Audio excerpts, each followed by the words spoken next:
에레미야 7장 1절로 15절 말씀으로 길과 행위를 바르게 하라. 길과 행위를 바르게 하라. 이 같은 제목으로 말씀을 전하도록 하겠습니다.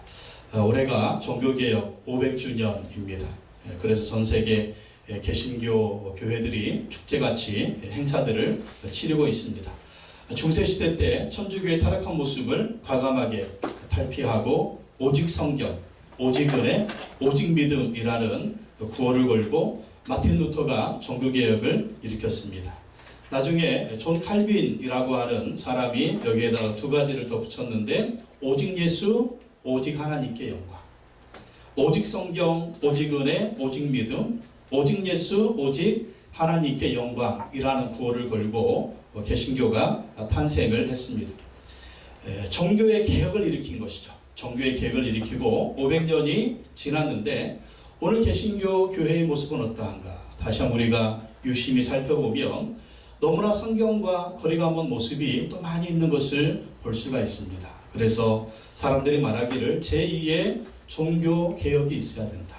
오직 은혜, 오직 믿음만을 강조하다 보니까 이 생활 가운데, 삶 가운데 이 그리스도인의 그 생활다운 모습이 굉장히 많이 성경과 멀어진 그런 모습이 있는 것을 볼 수가 있습니다. 그래서 성경 말씀에 순종하고 하나님 말씀에 더욱더 순종하는 그러한 성경적인 교회, 성경적인 우리의 모습을 다시 한번 새롭게 해야 된다라고 하는 주장들이 있습니다. 오늘 성경에 보면 이러한 하나님의 말씀에 우리가 바로 서야 된다라고 하는 에레미야 선지자의 그 선포가 계속되고 있는 것을 볼 수가 있습니다. 길과 행위를 바르게 하라. 길과 행위를 바르게 하라. 에레미야 선지자가 계속해서 남한국 유다의 범죄를 고발하고 있습니다. 하나님께로 돌아와야 한다. 우리가 정말 너희가 하나님의 백성이라면, 너희가 이 성전에 사는 예배드리는 자들이라면 이 예배뿐만 아니라 너희의 길이, 너희의 행위가 하나님 앞에서 바르게 되어야만이 하나님의 축복을 계속 받을 수가 있다라고 하는 그 말씀을 선포하고 있는 것입니다. 왜냐하면 하나님은 성전에만 계신 분이 아니라는 거죠. 하나님은 예배 시간만 우리를 보는 분이 아니라는 것입니다. 하나님은 온 땅에 충만하시고 또 하나님은 24시간 우리를 다 보고 있다는 것입니다. 하나님은 어디든지 계시고 하나님은 24시간 우리의 모든 것을 보고 계시기 때문에 우리의 모든 행위가, 우리가 걸어가는 길이, 그리고 우리의 모든 24시간이 하나님 앞에서 바른 모습이 되어야 하나님의 은혜와 하나님의 축복을 계속 받을 수가 있다는 것입니다. 이 말씀은 남한국 유다 백성들에게 주시는 말씀일 뿐만 아니라 오늘 우리에게도 주시는 말씀입니다. 너희의 길을 바르게 하고 너희의 행위를 바르게 해라. 그래야만이 하나님의 은혜와 하나님의 축복을 계속해서 받을 수가 있다라는 것입니다. 오늘 말씀을 통해서 우리가 어떻게 우리의 길을, 우리의 행위를 온전하게 하면서 하나님의 은혜를, 하나님의 축복을 받을 것인가 살펴보도록 하겠습니다. 첫 번째, 우리는요 여호와의 말씀을 들어야 한다라는 것입니다. 여호와의 말씀을 들어야 된다.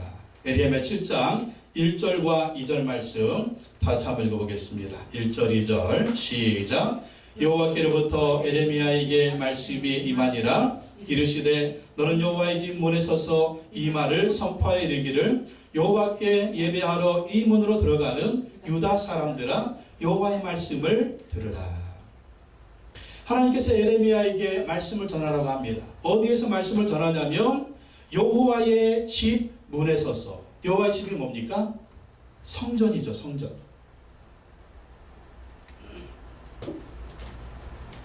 성전에 서서, 특별히 성전에 들어오는 그 성전 문에 서서 하나님께서 에레미야에게 말씀을 선포하라고 얘기합니다. 여호와께 예배하러 이 문으로 들어가는, 그러니까 성전에 들어오는 사람들은 하나님께 예배하러 오잖아요. 하나님께 예배하러 들어오는 그 모든 사람들을 향해서 하나님께서 말씀을 선포하게 하십니다. 뭐라고 말씀하십니까? 유다 사람들아 여호와의 말씀을 들으라. 사람들이 예배하러 들어옵니다. 예배하러 들어올 때 무엇을 생각하겠어요? 하나님께 어떤 제물을 드릴까? 양을 드릴까? 소를 드릴까? 염소를 드릴까? 헌금은 또 얼마를 할까? 이 시간에 어떻게 할까? 그렇게 많은 제사를 생각을 했을 거예요. 그 생각을 가지고 하나님께 제사 드리러 성전으로 들어오는데 하나님은 에레미야를 통해서 무엇을 말씀하십니까? 유다 사람들아 여호와의 말씀을 들으라. 제사 드리기 전에 제사보다 더 중요한 게 있다라는 거예요. 그게 뭐냐면 하나님의 말씀을 듣는 것입니다. 하나님의 말씀 듣고 어떻게 하라고요? 그 말씀을 듣고 그 말씀에 순종하라는 것입니다. 하나님 말씀 듣고 하나님 말씀 순종하는 것이 뭐보다 더 중요하다? 제사보다 더 중요하다는 거예요. 순종이 제사보다 낫습니다. 왜 그렇습니까? 지금 남한국 유다 백성들요 일주일 내내 온갖 죄를 짓습니다. 하나님 말씀에 불순종합니다. 자기들 마음대로 삽니다. 하나님 말씀 불순종하고 온갖 죄를 집니다. 그리고 일주일에 한번 딱 안식일 날 되면 하나님께 예배 드리러 오는 거예요. 뭘 가지고 옵니까? 소를 가지고 오고 염소를 가지고 오고 양을 가지고 옵니다. 그리고 자기들의 모든 죄를 자복하면서 회개 제사를 드립니다. 그리고 또 그 제사 드리고 나면 안식일 날 예배 드리고 나면 또 일주일 동안 밖으로 나가는 거예요. 밖으로 나가서 또 우상 섬기고 자기 마음대로 살고 죄는 죄는 다 짓고 또 그러는 것입니다. 그리고 또 안식일에 와서 제사 드리면서 하나님께 제사만 드리면 내 죄 용서받지. 그리고 또 일주일 동안 하나님 말씀 불순종하면서 자기 마음대로 살면서 죄란 죄는 또 다 짓는 거예요. 이것에 대해서 하나님의 에레미야 선지자를 통해서 말씀하시는 것입니다. 하나님 말씀 듣고 순종하는 것이 우선이다. 제사가 우선이 아니고 하나님 말씀 듣고 순종하는 것이 우선이다라는 것입니다. 그래서 하나님은 하나님 말씀에 듣고 순종하는 것을 더 기뻐하십니다. 더 기뻐하십니다. 그러면 이 제사는 뭡니까? 안식일에 하나님께 드리는 예배 제사는 뭐예요? 일주일 동안 하나님 말씀에 순종하기 위해서 새 힘을 받는 시간이다라는 것입니다. 하나님 말씀에 순종하기 위해서 새 힘을 받는 시간. 그리고 새 힘을 받아 가지고 그 하나님 말씀에 순종하기 위한 그 삶을 일주일 동안 사는 것입니다. 또 그렇게 살다가 혹시 잘못해서 혹시 실수해서 부지 중에 한두 가지 죄를 지으면 그 죄를 하나님 앞에 회개하고 용서받는 것이 바로 하나님께 드리는 제사고 예배다라고 하는 것입니다. 그래서 하나님은 우리의 예배드리는 모습뿐만 아니라 한 주간의 삶도 다 보신다는 그 삶이 하나님 말씀 듣고 순종하는 그러한 모습을 하나님이 더 기뻐하신다라는 것입니다. 그래서 오늘 날마다 또 말씀을 듣죠. 또 우리가 성경을 읽으면서 큐티를 하죠. 왜 그렇습니까? 오늘 하나님은 나에게 뭐라고 말씀하십니까? 오늘 내가 어떻게 하나님 말씀에 순종해야 되는가? 그렇게 하나님 말씀을 읽고 그 말씀을 듣고 순종하는 자 그 사람이 진정한 예배자다라는 것입니다. 하나님은요 이 예배 시간 안에 갇혀 계신 분이 아닙니다. 하나님은요 성전 안에 북박이로 계신 분이 아닙니다. 온 세상에 충만하시고 우리의 24시간을 다 보시는 분이 하나님이다라는 거예요. 그래서 하나님은 우리가 하나님 말씀 듣고 순종하는 것을 더 귀하게 보신다라고 하는 것이죠.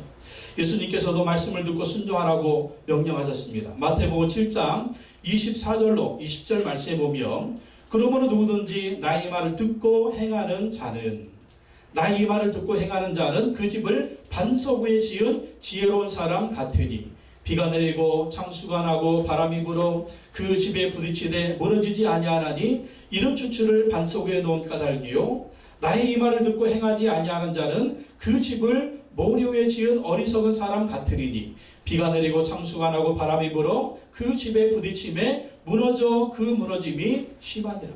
말씀을 듣고 행하는 자가 그 믿음을요 반석 위에 지은 그 신앙의 집을 반석 위에 지은 지혜로운 사람 같다라는 것입니다. 왜 그렇습니까? 그 사람의 신앙은 결코 무너지지 않는다. 하나님의 말씀 듣고 예수의 말씀 듣고 순종하는 자는 믿음의 집이 튼튼하다, 견고하다. 왜 그렇습니까? 하나님은 순종하는 자를 붙들어 주신다는 거예요. 하나님은 순종하는 자를 어떤 풍랑이 오고 비바람이 쳐도 결코 무너지지 않도록 도와주신다는 것입니다.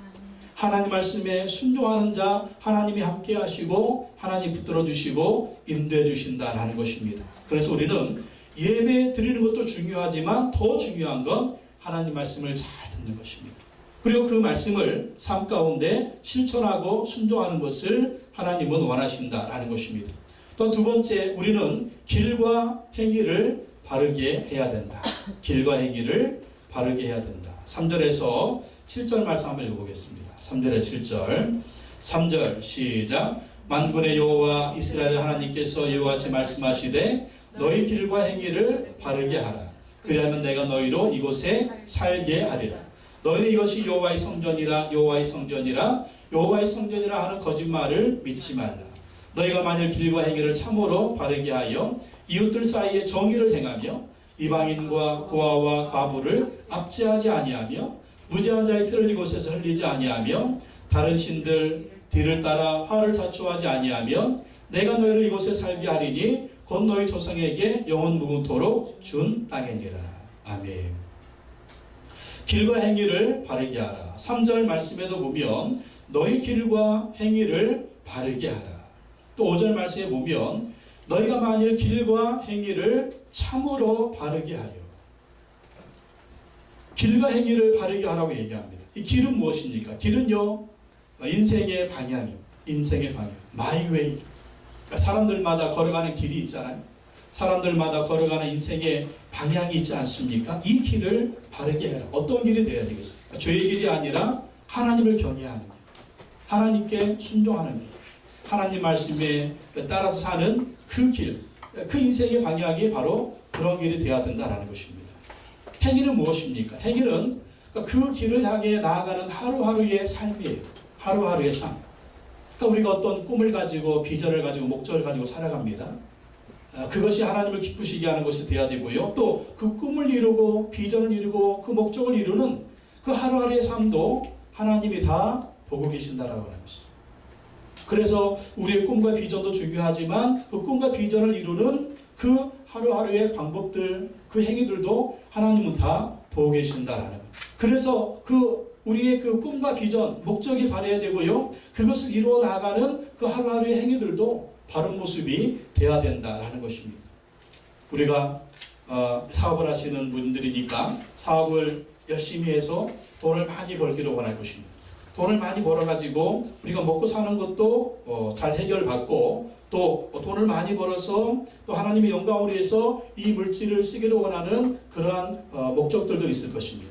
그것도 참 중요하지만 이 돈을 버는 과정에 있어서 그 모든 것들이 불법을 행하지 말고 공의를 행하면서 정의롭게 하는 그런 것들도 하나님이 다 보신다.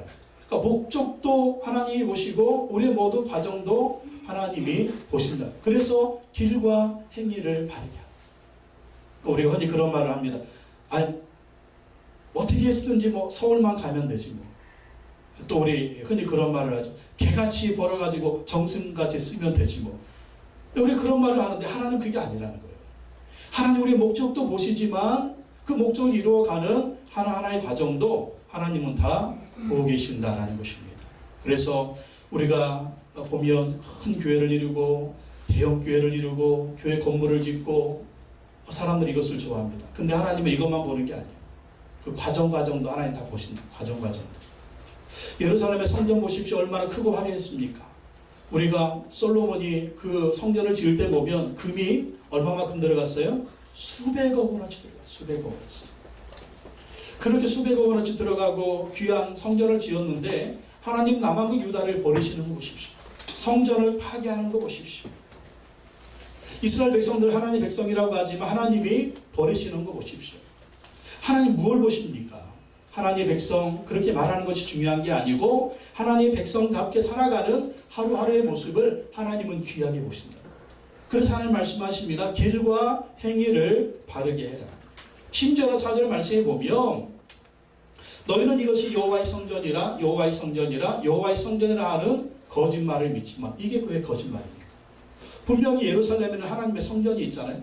그 하나님의 성전을 여호와의 성전이라고 하잖아요. 이게 여호와의 성전이다. 이게 여호와의 성전이 이게 여호와의 성전이다. 사람들 얘기합니다. 근데 하나님은요 그게 거짓말이래요. 이건 여호와의 성전이 아니다. 왜 그렇게 말씀하시죠? 여러분 여호와의 성전은 어떻게 해야 돼요? 여호와의 성전은요 거룩해야 돼요. 근데 그 성전 안에 온갖 우상들을 갖다 놨습니다. 그리고 여호와의 성전 안에 있는 사람들은요 거룩해야 돼요. 근데 그 여호와의 성전 안에 있는 사람들이요 우상을 섬기죠. 온갖 죄를 짓죠. 하나님의 말씀 불순종하죠. 그러니까 여호와의 성전에 있는 하나님의 백성들은 거룩한 백성들이 아니라 온갖 죄를 짓는 도둑들이 모여있다. 그러니까 여기는 여호와의 성전이 아니라. 그리고 선지자들은 외쳤습니다. 여호와의 성전이 예루살렘에 있기 때문에 이 성전은 결코 무너지지 않는다. 예루살렘은 망하지 않는다. 남한국 유다는 망하지 않는다라고 외쳤어요. 왜? 여호와의 성전이 여기 있지 않느냐. 근데 하나님은 아니라고 얘기합니다. 내가 이 성전을 무너뜨리겠다. 내가 너희를 버리겠다. 남한국 유다를 멸망시키겠다. 왜요? 온갖 우상을 행하고 온갖 죄를 짓고 하나님 말씀에 불순종하고 그러는 모습이 이게 여호와의 성전이냐. 그렇다라고 하나님이 이 여호와의 성전을 또 남하고 유다를 너희를 축복하겠느냐. 하나님은 아니다라고 얘기해요. 아니다. 그래서 3절과 4절에 길과 행위를 바르게 하라고 얘기하는 것이죠. 어떻게 사는 것이 바르게 사는 삶이냐. 5절로 7절 말씀에 보면 이렇게 얘기하고 있습니다. 5절에 너희가 만일 길과 행위를 참으로 바르게 하여. 어떻게 사는 것이 길과 행위를 참으로 바르게 하는 것입니까?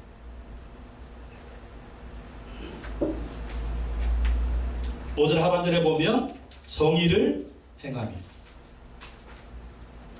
정의를 행하라는 거예요. 불의를 행하지 말고 정의를 행해라. 우리가 지금 과거 정권들의 모습들을 보면 정의가 행해졌습니까? 계속 나오는 비리들을 보면 그게 정의가 아니죠. 길과 행위를 바르게 한다는 것은 정의를 행하는 것입니다. 또 6절 이방인과 고아와 과부. 이 사람들 어떤 사람들이 약한 사람들. 이방인과 고아와 과부를 압제하지 아니하며 약한 자들을 억누르지 말라는 것입니다. 오히려 이방인과 고아와 과부 약한 자들을 도우라는 것이죠. 또 무죄한 자의 피를 이곳에서 흘리지 아니하며 죄 없는 사람들을 함부로 죽이지 말라는 거예요. 죄 없는 사람들을 억울하게 고통을 주지 말라는 것입니다.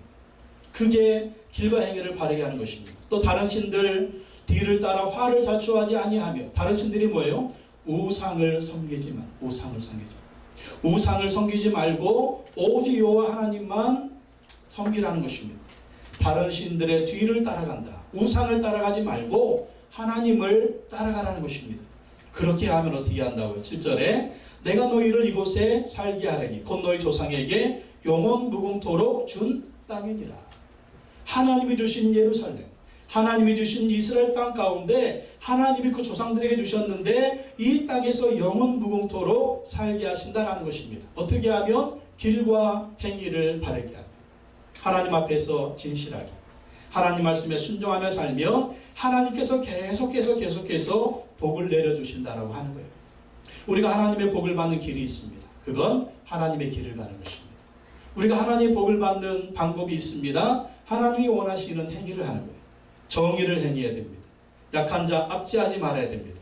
무죄한 자의 피를 흘리지 말아야 됩니다. 우상을 섬기지 말아야 됩니다. 오직 하나님만 경외해야 됩니다. 그래야만이 하나님께서 영원 무궁토록 우리를 축복해 주신다라고 하는 것이죠. 또 에레미야 7장 8절로 11절에 보면 가증한 일을 버려야 한다. 가증한 일. 여러분 우리가 예수 믿고 구원 받았습니까? 안 받았습니까? 구원 받았죠? 구원 받은 다음은 어떻게 해야 될까요? 구원 받은 사람답게 살아야 됩니다. 우리가 예수 믿고 하나님의 자녀가 됐습니다. 그럼 어떻게 살아야 돼요? 하나님의 자녀답게 살아요. 우리가 예수 믿고 영원한 생명 얻었습니다. 어떻게 살아야 돼요? 영생 얻은 자답게 살아야 돼요. 우리가 예수 믿고 거룩한 사람이 됐습니다. 그러면 거룩한 사람답게 살아요. 우리가 예수 믿고 천국의 시민 됐습니다. 그러면 그 천국의 시민답게 살아야 돼요. 근데 죄인들이 행하는 것을 똑같이 행하고 옛날에 행했던 것 똑같이 행하고 하나도 삶의 모습이 변화된 것이 없다면 우리가 정말 구원받은 사람이냐? 우리가 정말 하나님의 자녀냐? 우리가 정말 영원한 생명 얻은 자냐? 이것에 대해서 다시 점검을 해야 됩니다. 구원받았다라고 하면 구원받은 자답게 살아야 된다라고 하는 것이 오늘 에레미야 선지자가 우리에게 주시는 말씀이죠. 에레미야 7장 8절로 11절에 보면 가증한 일을 버리라고 합니다. 에레미야 7장 8절에 11절 한번 읽어보겠습니다. 시작. 보라 너희가 무익한 거짓말을 의존하는도다. 너희가 도둑질하며 살인하며 간음하며 거짓 맹세하며 바알에게 분향하며 너희가 알지 못하는 다른 신들을 따르면서 내 이름을 일컬음 받는 이 집에 들어와서 내 앞에 서서 말하기를 우리가 구원을 얻었나이다 하느냐. 이런 이 모든 가증한 일을 행하려 함이로다. 내 이름으로 일컬음 받는 이 집이 너희 눈에는 도둑의 소굴로 보이느냐. 보라, 나곧 내가 그것을 보았노라. 여호와의 말씀이니라. 지금 남한국 유다는요 40년 후에 멸망합니다. 에레미야 선지자의 이 하나님의 말씀을 듣지 않았기 때문에 이들이 멸망을 해요. 왜 멸망을 하느냐? 계속 하나님이 말씀하시는 그 말씀에 순종하지 않았기 때문에. 가증한 것을 버려라. 너희가 정말 하나님의 백성이라면, 하나님의 자녀들이라면 하나님의 자녀들, 하나님의 백성답게 살라는 것입니다. 죄악들을 버리라는 것입니다. 그러면서 8절에 보라, 너희가 무익한 거짓말을 의존하는 것. 거짓말을 의존하는 것. 뭐가 거짓말입니까? 그 거짓말은요 10절의 말씀입니다. 우리가 구원을 얻었다. 우리가 구원을 얻었다. 이게 거짓말이에요. 왜 거짓말이냐? 구원받았다라고 하면서 하나님의 백성이라고 하면서 그들이 이런 일을 합니다. 9절, 너희가 도둑질하며 살인하며 간음하며 거짓 맹세하며 바알에게 분향하며 너희가 알지 못하는 다른 신들을 따르면서. 이게 지금 남한국 유다 백성들의 삶의 모습이었어요. 이렇게 삽니다. 일주일 내내 이렇게 살아요. 그리고는 안식일 되면 하나님을 예배한다고 성전에 들어옵니다. 10절이 그 말씀이에요. 내 이름으로 일컬음 받는 이 집, 성전이죠. 성전에 들어와서 내 앞에 서서 말하기를, 하나님께 말하는 거죠. 우리가 구원을 얻었나이다. 그러니까 하나님께 말하는, 우리는 구원받은 백성입니다. 우리는 구원받았습니다. 우리는 하나님의 백성입니다. 근데 이런 이 모든 가증한 일을 행하려 하면, 근데 가증한 일을 행하면서 하나님께 구원받은 백성이라고, 하나님께 예배드린다고, 하나님 우리 예배를 받아달라고 그렇게 한다는 거예요. 그 모습에 대해서 하나님 뭐라고 말씀하죠? 11절, 내 이름으로 일컬음 받는 이 집이 성전이죠. 성전이 너희 눈에는 도둑의 소굴로 보이느냐. 무슨 말입니까? 성전이 도둑의 소굴이다. 그러니까 성전에 모인 사람들이 다 어떤 사람들이라고요? 너희들은 다 도둑놈들이라. 도둑놈들.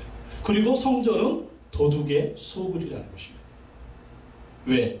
보라, 나 곧 내가 그것을 보았노라. 여호와의 말씀. 너희가 도둑질하는 거 봤다는 거죠. 하나님이. 너희가 살인하는 거 봤다라는 거. 너희가 간음하는 거 봤다라는 거. 너희가 거짓 맹세하는 거 봤다라는 거. 너희가 바알에게 분향하며 우상을 섬기는 그 모든 것을 하나님이 다 봤다라는 것입니다. 하나님이 불꽃 같은 눈으로 다 보시고 24시간 7일의 모습을 다 봤는데, 그렇게 도둑같이 살아놓고 성전에 들어와서는 우리는 구원받은 백성들입니다. 그렇게 얘기하니 이 성전은 도둑의 소굴이다. 도둑의 소굴. 하나님 무엇을 말씀하십니까? 이 모든 가증한 일을 다 버리라는 거예요. 버리고 더 이상 그렇게 살지 말고 하나님 말씀에 순종하면서 하나님의 백성답게 살라라는 것입니다. 계속하지만 하나님은요 성전에 갇혀 계신 북박이 하나님이 아닙니다. 하나님은 예배 시간만 우리를 보고 계신 장님이 아닙니다. 하나님 우리 일주일을 보십니다. 우리의 24시간을 보십니다. 우리의 모든 것을 보십니다. 그렇기 때문에 이 예배 드리는 이 시간도 중요하지만 정말 하나님 보시는 것은 우리 일주일을 보세요. 우리 일주일. 하나님은 여기시니 예배하는 자가 신령과 진정으로 예배할, 이게 무슨 말? 하나님은 여기시기 때문에 모든 곳에 계신 거예요. 모든 시간에 충만하게 계신 것입니다. 여러분, 사람의 눈을 우리가 피할 수 있어요. 근데 하나님의 눈은 피할 수 없습니다. 눈 가리고 아웅한다는 말이 있잖아요. 눈 가리고 야옹, 아웅. 네. 그게 하나님 앞에서 눈 가리고 아웅하는 거예요. 하나님은 내가 집에서 어떻게 행하는지, 내 가정에서 어떻게 행하는지, 내가 사업장에서 어떻게 행하는지, 예? 내가 어디에서 무엇을 어떻게 행하는지 다 보고 있습니다. 그렇기 때문에 우리가 정말 하나님의 백성이라면 하나님의 백성답게 24시간 살아야 되고, 하나님의 백성답게 일주일을 살아야 되고, 하나님의 백성답게 우리가 평생을 살아야 돼요. 그래야만이 정말 우리가 구원받은 하나님의 백성이 될 수가 있다는 것입니다. 예수님 믿고 구원받은 우리는 이런 가증한 일들을 버려야 온전한 구원을 받습니다. 우리는 신분의 변화다. 신분의 변화. 하나님의 백성이라고 하는 신분의 변화지. 예수 믿으면 하나님의 자녀라고 하는 신분의 변화지. 정말 하늘나라의 왕자고 하늘나라의 공주입니다. 그러면 우리는 그 신분에 걸맞게 살아야 돼요. 왕자인데 거지같이 살면 되겠습니까? 그래서 우리는 그 신분의 변화에 맞게 삶의 변화도 있어야 된다. 이 에레미야서의 이 말씀은요, 신약 성경에도 곳곳에 말씀하고 있습니다. 곳곳에. 고린도전서 6장 9절로 10절에 보면 불의한 자가 하나님의 나라를 유혹으로 받지 못할 줄을 알지 못하느냐? 미혹을 받지 말라. 음행하는 자나 우상 숭배하는 자나 간음하는 자나 탐색하는 자나 남색하는 자나 도적이나 탐욕을 부리는 자나 술 취하는 자나 모욕하는 자나 속여 빼앗는 자들은 하나님의 나라를 유혹으로 받지 못하리라. 하나님의 나라를 유혹으로 받지 못한다는 게 뭐예요? 천국 못 간다는 얘기거든요. 그렇기 때문에 우리는 하나님의 백성이면, 하나님의 자녀면 하나님의 백성답게, 하나님의 자녀답게 살아야 한다라는 것입니다. 마지막으로 한 가지 더 볼 거예요. 우리는 성경의 교훈을 통해서 반면교사를 삼아야 된다. 반면교사. 에레미야 7장 12절 15절 말씀 한번 다 읽어보겠습니다. 7장 12절 15절 12절 시작. 너희는 내가 처음으로 내 이름을 둔 초소 실로에 가서 내 백성 이스라엘의 악에 대하여 내가 어떻게 행하였는지를 보라. 여호와의 말씀이니라. 이제 너희가 그 모든 일을 행하였으며 내가 너희에게 말하되 새벽부터 부지런히 말하여도 듣지 아니하였고 너희를 불러도 대답하지 아니하였느니라. 그러므로 내가 실로에 행한 같이 너희가 신뢰하는 바 내 이름으로 일컬음 받는 이 집 곧 너희와 너희 조상들에게 준 이곳에 행하겠고 내가 너희 모든 형제 곧 에브라임 온 자손을 쫓아낸 것 같이 내 앞에서 너희를 쫓아내리라 하셨다 할지니라. 12절에 내가 처음으로 내 이름을 둔 처소 실로라고 하면 실로는 어떤 곳입니까? 처음에 이스라엘 백성들이 가나안 땅에 정착했을 때 성막을 만들어 놓은 것이 실로예요. 사무엘상에 보면 한나가 매년 실로에 가서 하나님께 제사를 드리면서 기도하잖아요. 자식이 없으니까 자식 달라고 기도했을 때 하나님이 사무엘을 주시잖아요. 그때 제사장은 누굽니까? 엘리 제사장이죠. 사무엘상에 보면 이 엘리 제사장이 어떤 사람이에요? 굉장히 영적으로 우둔한 제사장이죠. 영적으로 우둔한 제사장이에요. 그리고 엘리의 두 아들이 있습니다. 홈리와 비누아스가 있는데 제사장의 아들이니까 제사장 역할을 하죠. 근데 어떻게 합니까? 하나님께 드리는 제물, 이 제물을요 자기들은 마음대로 막 먹습니다. 그러니까 제사장이 먹어야 될 게 있고 하나님께 드려야 될 게 있거든요. 근데 얼마나 하나님의 제사를 멸시하는지 자기들 마음대로 그걸 막 먹어버려요. 심지어는 회막에서 수종드는 여인들과 동침합니다. 제사장이 어디에서? 회막에서 수종드는 여인들 동침했다는 것은 그것도 하나님의 회막에서 엄청난 죄를 져요. 하나님 어떻게 하지? 이걸 다 보고 계셨습니다.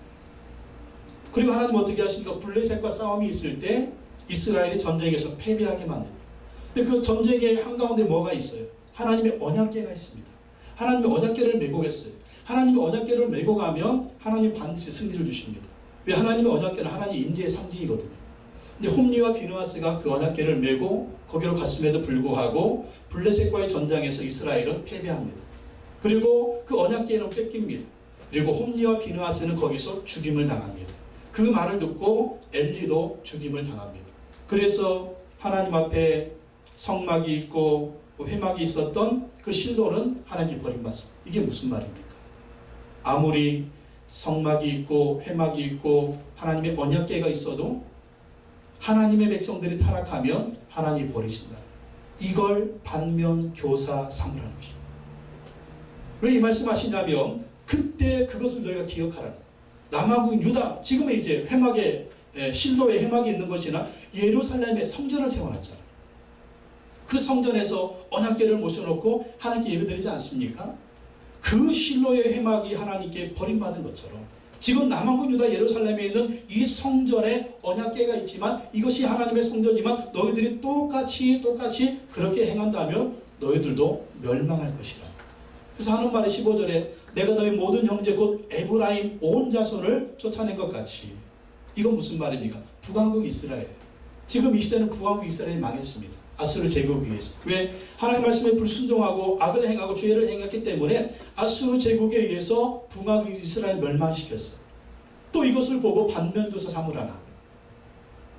내가 너희 모든 형제 곧 에브라임 온 자손을 쫓아낸 것 같이 내 앞에서 너희를 쫓아내리라 하셨다. 남한국 유다 너희들도 북한국 이스라엘이 멸망한 것처럼 너희들도 멸망할 수가 있고, 회막에서 하나님이 그 땅을 멸망시킨 것처럼, 실로에서 그 땅을, 그 회막을 하나님이 버리신 것처럼 남한국 유다에 있는 이 성전도, 예루살렘 성전도 내가 버릴 수가 있다. 그러기 전에 돌아서라. 그러기 전에 하나님 앞에 바로 행하라는 것입니다. 그래야만이 너희가 살 수가 있다라고 하는 것입니다.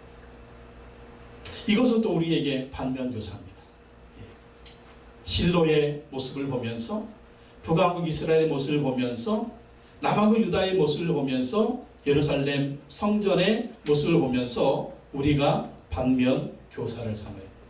성경에 분명히 하나님의 축복의 약속이 있습니다. 하나님의 말씀에 순종하고 행하는 자들 하나님 반드시 축복하십니다. 그러나 하나님의 말씀에 불순종하고 여전히 그 죄를 짓는 자들은 하나님이 이렇게 심판하신다. 오늘 우리는 우리 자신을 한번 돌아봐야 되겠습니다. 또 이 나라 이민족의 모습을 한번 돌아봐야 되겠습니다. 풍전 등화 같은 이러한 모습들 우리가 보면서 내가 어떻게 살아야 됩니까? 하나님 앞에 회개하고 또 바로 서야 할 것입니다. 그러면 하나님이 우리 인생에 역전의 은혜를 주실 것입니다. 또 이 나라 이민족도 역전의 은혜를 주실 것입니다. 오늘 아침에 뉴스를 보고 깜짝 놀랐습니다. 세상에 무역 수지 흑자가요, 통계를 한 이래로 최대의 흑자를 지난 9월 달에 얻었답니다. 이게 믿어지십니까? 안 믿어지는데 사상 최대의 흑자, 무역 수지 흑자를 기록을 했대요. 지금 얼마나 지금 우리 사업이 어렵고 형편이 어렵고 나라가 지금 이 전쟁이 일어나느냐 안 일어나느냐 이런 상황에 있는데 통계적인 결과가 무역 수지 최대 흑자를 기록해. 우리 이걸 들으면서 또 우리가 정말 하나님을 향한 경외심이 생기지 않습니까? 야, 그래도 하나님은 은혜를 주고 계시는구나.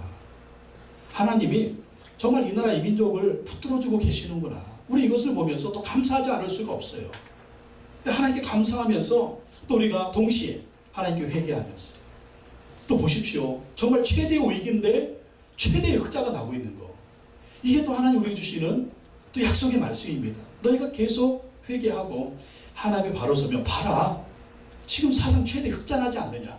지금 이 순간 너희들이 돌아서면 이 흑자는 10월 달에도 갱신되고 11월 달에도 갱신되고 12월 달에도 갱신되고 2018년에 엄청난 축복이 임할 줄로 믿습니다. 아멘.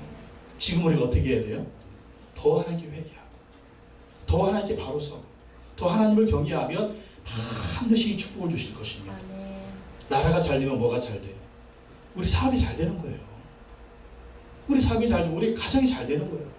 또 우리 가정이 우리 자녀들이 잘 되는 거예요. 우리 교회가 잘 되는 것입니다. 그러려면 우리가 이 말씀을 듣고 그냥 흘려들으면 안 되겠습니다.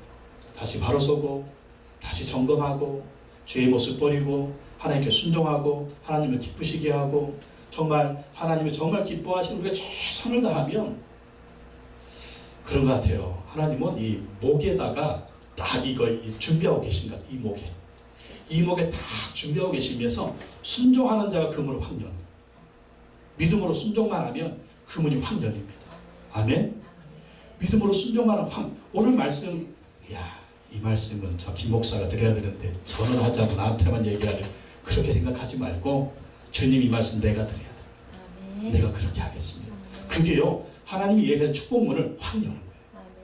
여러분 한번 이 말씀에 여러분 자신 한번 적용을 해보십시오. 순종해 보십시오. 그 하나님이 예배한 축복문이 확 열릴 겁니다. 상상도 못한 문이 열릴 거예요. 상상도 못한 축복이 확 열릴 거예요. 이게 하나님의 방법이라니까. 하나님의 역사라니까요. 그래서 우리는 성경을 통해서 반면교사를 삼아 길과 행위를 바르게 해라. 길과 행위를 바르게 해라. 사실 이 당시에 남왕국 유다는요, 사상 최대의 정말 그 경제적인 흥황기를 누렸을 것입니다. 북왕국 이스라엘도 마찬가지였어요.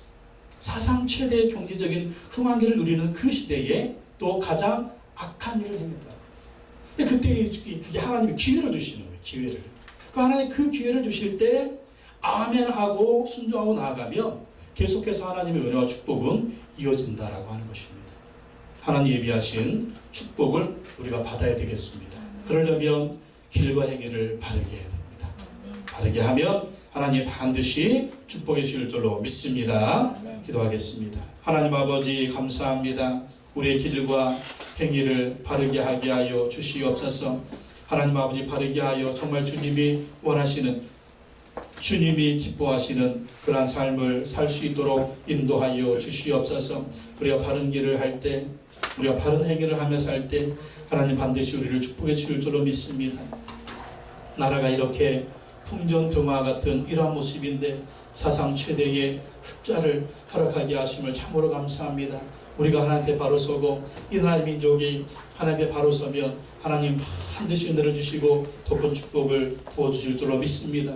우리 인생도, 우리 가정도, 우리 사업장도, 우리 직장도, 우리 교회도 그렇게 만들어 주실 줄로 믿습니다. 오늘 하나님 말씀 듣고 순종하는 용기를 허락하여 주시옵시고 담대하게 순종하여 하나님 예비하신 은혜와 축복을 누릴 수 있는 우리 모두가 되게 하여 주시옵소서.